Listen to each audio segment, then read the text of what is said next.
দর্শক আপনারা দেখতে পাচ্ছেন সরকার লীগের উদ্যোগে কিন্তু বিশাল বিক্ষোভ মিছিলের আয়োজন করা হয়েছে। দর্শক আপনাদের জানিয়ে রাখি, গত রাতে কিন্তু বাংলাদেশ জাতীয়তাবাদী ছাত্র দল কর্তৃক ছাত্র দলের নেতাকর্মী এবং সাংবাদিকদের উপর যে বর্বরচিত হামলা সংঘটিত হয়েছিল তারই প্রতিবাদ স্বরূপ কিন্তু বাংলাদেশ ইসলামী ছাত্র শিবির সন্তান কলেজ সেখান থেকে এই বিশাল বিক্ষোভ মিছিলের আয়োজন করা হয়েছে। আপনাদের সরাসরি দর্শক ৭১ বাংলার ফেসবুক লাইভে আপনারা সরাসরি দেখছেন বাংলাদেশ ইসলামী ছাত্র শিবির কর্তৃক যে বিশাল বিক্ষোভ মিছিল আয়োজন করা হয়েছে। আপনাদের সেই বিক্ষোভ মিছিল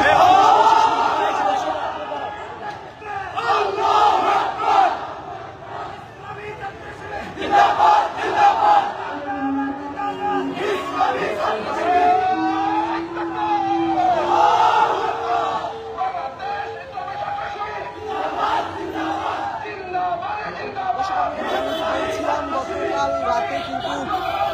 ক্যাম্পাসে ২৪-২৫ সেশনের যে নবীন শিক্ষার্থীদের আগমন উপলক্ষে ছাত্র শিবির যে ক্যাম্পাসে যে তাদের শুভেচ্ছা বার্তা যে ব্যানার টাঙানো ছিল সেই ব্যানার টাঙানোকে কেন্দ্র করে কিন্তু যে সেই সংঘর্ষ সরকার সহ এবং সাংবাদিক ছাত্র শিবির থেকে যে দাবি করা হচ্ছে দাবি করা হচ্ছে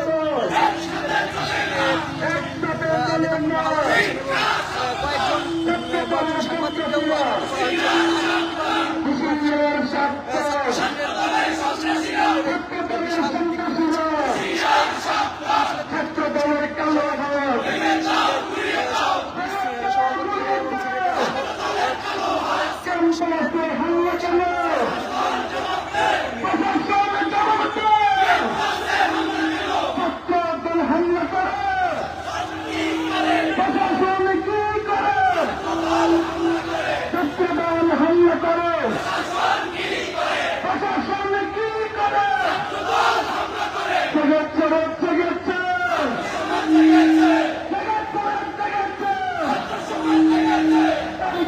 সন্ত্রাসীরা